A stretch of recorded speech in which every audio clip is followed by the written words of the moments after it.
are the Epic Entertainment Critics. I am Antoine. I am still James. And we're here to bring you a nice little podcast. We got a review. Went to see a movie this weekend. Today. And we got some trailer reactions and probably gonna look at a little see what Marvel gonna do. We probably gonna talk a little bit about that Infinity War, man. It's 2 weeks out from that, so we're gonna do a little Marvel discussion before that come out. So let's jump into this movie review, man.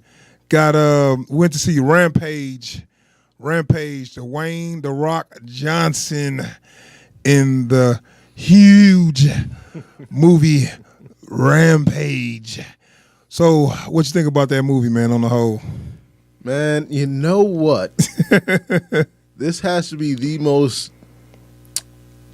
disappointingly enjoyable popcorn movie I've seen. I mean, we knew what we was getting into. Yeah. When we saw the trailer, come on now. It's you couldn't have been expected that much. No. I will say, this movie, I will say, it let me down halfway through, but only because they surprised me with how much good stuff they brought in the first half of this movie. Yeah. Okay. All right. So we're gonna jump into it, man. I'm gonna give you a quick synopsis of this movie. Now, if everybody know, the Rampage was an old arcade game. I think it might start off as an arcade game from the early '80s, I think. And they had to put it on a lot of home consoles. I remember it on, I think, Sega Genesis. I remember playing that game all the time, just never knowing what that game was about. I just remember having fun destroying buildings. That was and back cars in the and golden age, man. Yeah. So they went ahead and made a movie about this, and you wonder what's gonna be about. I mean, you know the Rampage, but exactly what is the plot gonna be? So okay, this movie starring Dwayne "The Rock" Johnson. He's what was his name? What is his title? Primatologist. Okay. He take care of animals. I'm not 100% sure if that's what you would actually call that guy. Yeah, but we'll go with it. Well, I guess his specialty is gorillas, or is he just okay? He take care of animals, and he worked at some kind of maybe zoo or I forgot what you call that thing where they keep wildlife sanctuary. Yeah. Wildlife sanctuary, and he's in charge of the gorillas or whatever, and he's got a strong bond with the gorillas, and he do sign language with them. So, and you kind of see that on the trailer. So, all right. So this movie pick up where an experimental gas, I guess, experimental gas comes from outer space to stay with us. Comes from outer space to and they just drop down in 3 separate areas, and animals get into it, and they mutate. All right, so oh man. So all right, now they kind of explain why. I was like, you think if something this is strong or something that's this important, that the government will be all over recovering this stuff, right. But they kind of let you know that the people that did this was illegally doing experiments, right. So the government didn't even know about this chemicals or whatever. Exactly. That was the one thing that because I remember we were talking about that when we did after we did the trailer reaction. Mm-hmm. It's like, how do you just make stuff like this and everybody just looked the other way? But it's like, oh, nobody knew. Or it was illegal. Okay, so they got these chemicals and they got onto his animals, and they all mutated. So we got George, which is actually is the main character in the movie. Is an albino gorilla that the Rock was taking care of, and you got a wolf, and you have a alligator. Yeah. And they all got mutated. And these are mainly your rampaging monsters of this movie. What did you think of the monsters themselves? I thought they were pretty cool, man. Because, aside from George, they all have really unique mutations. The other monsters in this movie have really unique mutations, and if you look at them, you can figure out what kind of DNA they got scrambled with. Yeah, they added other animal traits to those animals, which is where did they come from? Was it because those animals? I was just saying because So, they were saying that they use genetic coding to change those animals. So like, but why? They plug in like genes from this animal to get this effect. So I guess I don't know. I would say why they said they had come up with a few different compounds. Right. So I think each load had a different bit. I was just gonna say why those certain animals had the certain animal traits that they have, like you know what I'm saying. So like I think they came up with one. They wanted to be able to give something the flying squirrel DNA, and they wanted to give something the porcupine DNA at the same time. It's just the wolf happened to get into that one. Right. Okay. All right. Makes sense. Yeah, because when they went into it, it's like, well, we came up with like a half dozen different genetic compounds. So then you had your albino gorilla George, and they didn't fuse him with no other animals. He just got big. But see, I think the reason some shark DNA for the indeterminate fast growth. healing. No, the shark was for indeterminate growth because great white sharks never stop growing. Oh, okay. And they got some kind of, I think, some kind of rodent DNA for quick healing. Oh, okay. Yeah, they mentioned all that. Yeah. So yeah, what I thought about the monsters, I actually thought they looked pretty good. You know, with these movies, you kind of expect to see some green screen or some. I'm like, the monsters look pretty good. I don't know exactly what they use for the special effects, but I was kind of impressed when I saw the monsters interact with the environment. I'm like, okay, it feels kind of real. Like I kind of put it on the same level as that last King Kong movie. It was like it feels like he's in the shot. Yeah. So I like that. And so let's talk about a couple of human characters, which is that they ain't really too much worth talking about, except we got one character. So you got Dwayne "The Rock" Johnson. He's the main character. He's looking after George. That's his whole primary goal is to make sure George's safe. But he noticing George getting so big, and of course, you know, the government come in and then he want to protect George. And so when the government come in, you got your boy. I'm about to call him Negan. Jeffrey Dean Morgan. Man, dude, if this dude ain't playing Negan and well. I'm like, dude, you even try to play a different character? I mean, you might as well have the same day. Like between you know, the country boy and the lean. Like, so yeah, he come out. You gotta pick one now. Yeah, he still got the shoulder lean. So you didn't hear about the giant wolf? I'm like, dude. I know you can act. I seen you do different things. You're not stuck as playing this same character as Negan, but for some reason you didn't change shit. Like, he feels exactly like Negan. There's nothing in him that doesn't scream Negan, except we don't get to see him bash nobody's brain in. Man, so he was supposed to be some government agent. This dude come out with a flashy, customized pistol. But no, it ain't in a regular holster up here. It's in his. It looked like he has his stuff down the front of his pants. Right. He got like a hip holster, but he got it in the front. It's like a nickel plated 45 or something. It's like, oh my God, this dude sitting too right much. next to his Texan belt buckle. Yeah, like he got one of them big flashy Texas belt buckles on. Over the top. I mean, but you know what? I'm going to say I'm cool with that because look at the movie you're in. Yeah. If he came in trying to put him on the same level as the rest of the movie. Yeah, if he came in trying to be serious and trying to be a regular G-man or whatever, right, then it'd have been like, okay, this is boring. Someone like Scott Eastwood would have got lost in this movie. Yeah. So he had to kind of play it over the top. So he's like, look, I'm in a crazy ass movie. I'm gonna come with a crazy ass character. So I'm cool with that. I'm still wondering if this dude ain't really Negan. Like, if there were no zombie apocalypse. Yeah. So, right, this is Negan. If the zombie apocalypse never happened, he got a job. This is Negan. So I mean, so this is the thing with this movie, man. it started off pretty good with a lot of the with the monster when the creatures, monsters, animals, when the animals start to get big and start to attack, it actually has some cool moments, man. And the wolf got the flying squirrel DNA or whatever. Yeah. That's a cool shot. Yeah. When they showed the wolf attack that helicopter. Oh man. So it's things like that had me like, okay, this is like the wolf's whole intro sequence. Yeah. Was tight as all hell. Yeah, but speaking of his intro, let's talk about somebody's outro because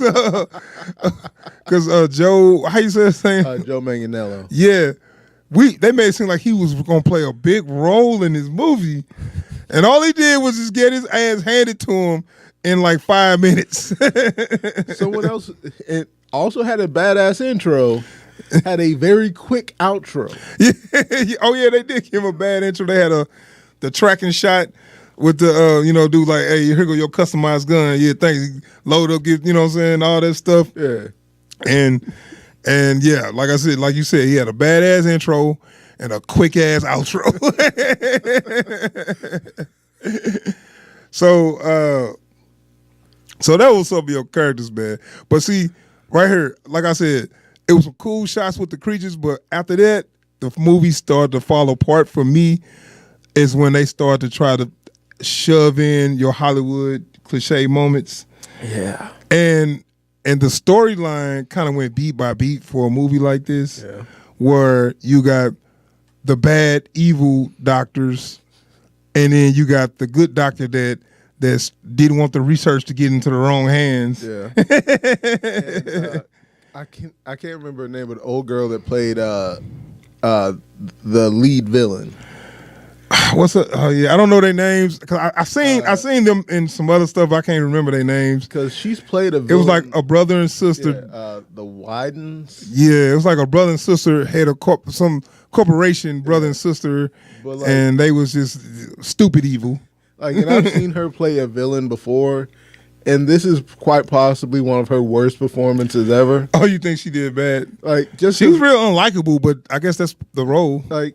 Because she was soft evil, right? But she actually didn't do nothing to add or subtract to me from the movie. So it's like I'm not mad at her performance. I'm just mad at how the character was written. It was nothing there, you know.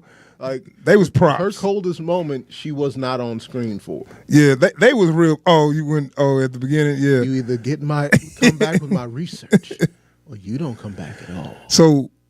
They was props, but I mean, but this is a monster movie, so you kind of expect. Right. They was just mustache twirling villains, basically, a brother and sister. You got, and they was even cliched about how their relationship was. You got the evil, cold, smart one, and the dumb. I'll just do it because because I'm your dumb brother. You know, he was always eating.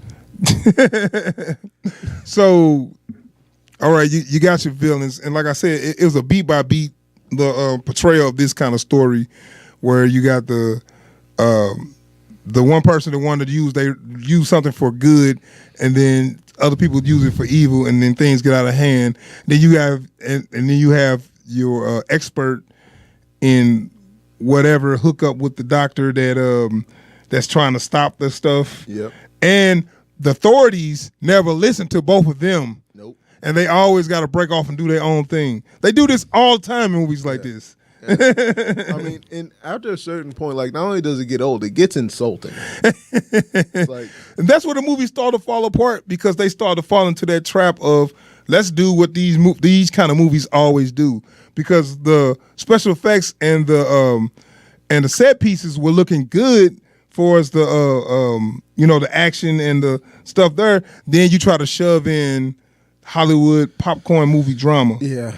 Which don't work. Because it always bugs me. Like, there's always that moment's like, sir, conventional weaponry won't do anything. That's been proven. Y'all seen that? It's like, somebody get these people out of here. Dude. But let's go even before that. When they have a moment when the movie slow down, they always got to do this. And then the characters have to connect, right? Yeah. I think that was a mistake because you don't need them to connect because they already got that same goal. They're in the situation already. That's I know. their connection. You don't need nothing. We didn't need to play this Hollywood music, talk about their backstories, and realize that they need to be friends. We good. Let's just hit the ground running. Right. You already hit the ground running, then you stop to talk. Don't stop and talk. You know what I'm saying? Because every now and again, and I only seem to see this used in like B sci-fi movies now, is when it's like, yeah, so I was like, nah, son, I don't need your backstory. Yeah. We got So we're going to talk about this last scene, man. The third act. Let's talk about that third act, man. I'm going to tell you what. The movie was skating by. I was forgiving the cliche formula of making these kind of movies, a disaster movie. But that third act, man, I tried, y'all. I tried to roll with this movie, man. That third act just did it, man. They had something decent. And I'm telling you what, the good things about that third act is seeing the monsters rampage. Oh, yeah. The rampage was actually good. What you think about that? So, like, because one of the things I stopped to notice, like, in one of my eye roll scenes was, damn, that's a cool ass shot, though. Yeah. It's like, I wish that shot wasn't for this scene, but that's a cool ass shot. I'm gonna tell you what, if they would have just had the monsters, and stopped trying to include people within this, like, if people were gone, it's like, well, our job is done. It's on him now. Yeah. Maybe they would have gave it to George. It was the whole thing. The Rock was trying so hard to be an action hero in this movie that he kind of messed up his own movie. Yeah. You know what I'm saying? Like, if this movie, and I do not say this often, this movie had too much Rock. Yeah. He inserted himself in every action scene where he didn't belong or needed to be there, and he was. It started to get to the point where he was throwing in lines like, what did he say? You mess with my friend, you mess with me, you son of a or motherfucker. Yeah. and I cringed so hard on that scene. I'm like, don't. So, let's kick ass, George. Come on. How about this? George say, hey, go hide. I got this. Like, effectively, The Rock was nothing but a distraction. I know. He actually was making it harder for George to fight the other monster because he kept on down there getting killed, trying to run through the debris and shit. I will say, go sit your ass down. After seeing this movie, my favorite scene is George's oh shit moment. That was good. See, there was moments like that made when you was ready to say, all right, I'm cashing in my chips. May say, oh, wait a minute, hold on. You know what I'm saying? Like, right. Maybe let me see what else happened. Because they still had good moments in there. Because matter of fact, and this is something that it took me a while to figure out how I felt about this. All the humanizing moments that they tried to put in this, if they had taken all those out and swapped them out for anthropomorphizing moments, basically making us relate to George rather than relate to the people. Yeah.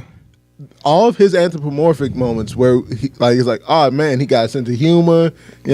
He feels for people. All those were some of the best moments in this movie. Dude, George was probably the best character in the movie. Yeah. George had more personality than The Rock. Yeah. And that was the damn gorilla was the best actor in the movie. And I'm looking like I really enjoying every scene that they got the gorilla in. The Rock, like I said, The Rock is trying so hard to push his bravado that it's getting a little out of hand. And then the point when you get shot, and it's nothing. I'm talking about literally nothing. You don't have superpowers. The bullet cleanly went through. Not through, but the bullet went, he got shot and the bullet went in him, and it was like nothing. I'll tell you what makes that so bad. He got shot and it had a realistic effect. That was the bad part about it. Like, he got shot. It's like he didn't even get shot in the normal good guy part. You know, the normal good guy section. the shoulder. Yeah. And I was so sure she was going to shoot him in the shoulder so he could come so back. right, I was sure she was going to go. He's going and be holding the shoulder. No, oh no, she shot him right in the spleen. Yeah, and he went down. I'm like, okay, so he's in shock. Okay, so he's out of this movie now if he survives, which I was happy about because that meant it could become the George show. But then he come back later on like nothing ever happened. No, I was laughing at that and I was like, please, where's the blood? I didn't see no blood. I was waiting. I know. I was waiting for the longest to see because it makes it so bad. So when he come back, you don't see no blood. And then he holding his stomach. He's like, oh, it missed all my vital organs. Like, no, it's cool. It missed all the vitals. And when he walking, he have to remember to cover that shit up. I know. Right. Yeah. So bad. Then you get shot. Oh yeah, that's right. Right. When you get shot and forget you got shot, what are you doing, man? What's the point of even shooting him? Because they showed a couple. Did he take some of the damn serum? Go ahead. Maybe he did. He did handle that thing, but they did show that he was still bleeding, which barely. So it went from one spot of blood to like a quarter. It looked like a ketchup spot. It went from a ketchup spot to an actual blood stain, but he's still acting like he ain't been shot. Like, dude is running and the whole time. Well, first of all, he stopped the bleeding somehow because it was just a little spot. So somehow, in 2 minutes, not only did he survive and make sure he didn't get a vital organ hit, but he stopped the bleeding where it should have been a lot of blood on his shirt, but it was only a little spot of blood. Not only that, he should have had a glistening wet blood stain from here it looked dry. to here. I know. It was like a little dry red spot. It looked like he had a hot dog the other day and he hadn't had time to the other day, not today. The other day. A little dry ketchup stain that he had wiped off. Okay, man. All right. I mean, I don't want to spoil nothing, but it's something happened at the end of the movie. Like, what the fuck? What are you doing? What are you doing? Where it's something they survived, and you just gotta go with. Yeah. You just gotta say, okay, they survived. Okay, let's move on. You have to explicitly not think about it. But the movie didn't even have to do that. Yeah. Why they do that? That's what's so bad about it. When you see this movie, there's gonna be some moments where it's like, okay, so clearly this is about to happen. That's how they're gonna get out. Oh no, we're gonna. Oh, they did some bullshit, and I'm looking like it was other ways out of that situation. There's so much Hollywood bullshit in this movie. It was, man. This movie is engineered. It was so much bullshit that I would have believed something like if they just jumped and lived. I can believe that before believing that. Because at that point, they could have just waited for it to get close enough to the next building that they could have jumped off. Like, if that's what you're gonna do, man. Matter of fact, they could have just jumped on the gliding wolf and then then slid down. I would have believed that before I believe what the fuck happened. Okay, trust me on this. We're gonna jump on his back. What? And real quick. The building was about to fall, and they needed a way off the building. And I'm not gonna tell you how they got off that building, but it was the most unbelievable shit. And the fact they survived was even more unbelievable. It's like, I'm pretty sure. But we're gonna move on. Look, I'm gonna just say this. There's some moments in this movie where you're gonna be sure J.J. Abrams and Michael Bay got together to make a movie. Yeah.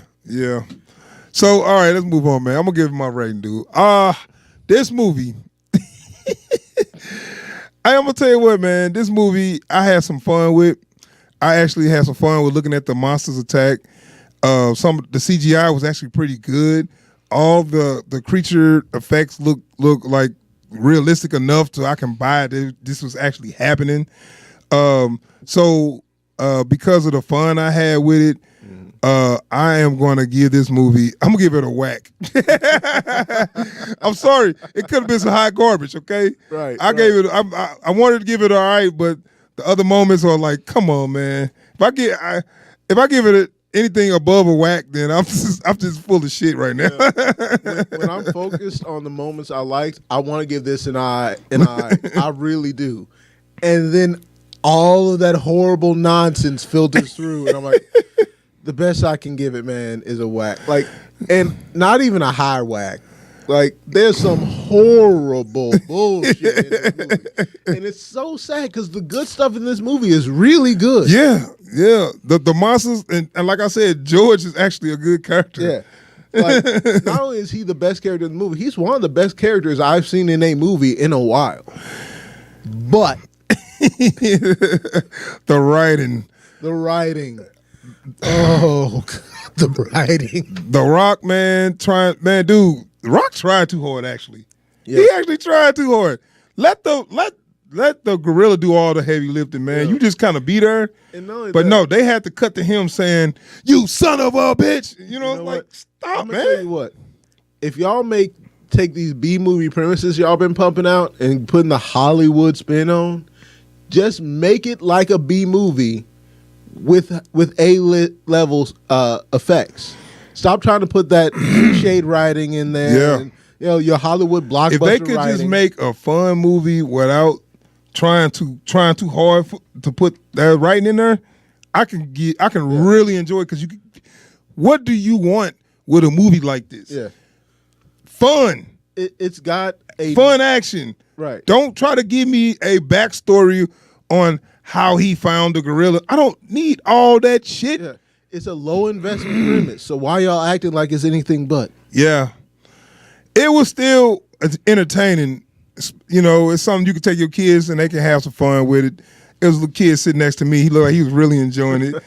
And I was like, cool. That it actually wasn't something at least a kid can sit back and enjoy. So it did its job on that standpoint. But as far as a movie narrative, if y'all looking for a movie this weekend, unless you got kids that want to see it, don't see Rampage. Wait till it come on TNT or FX.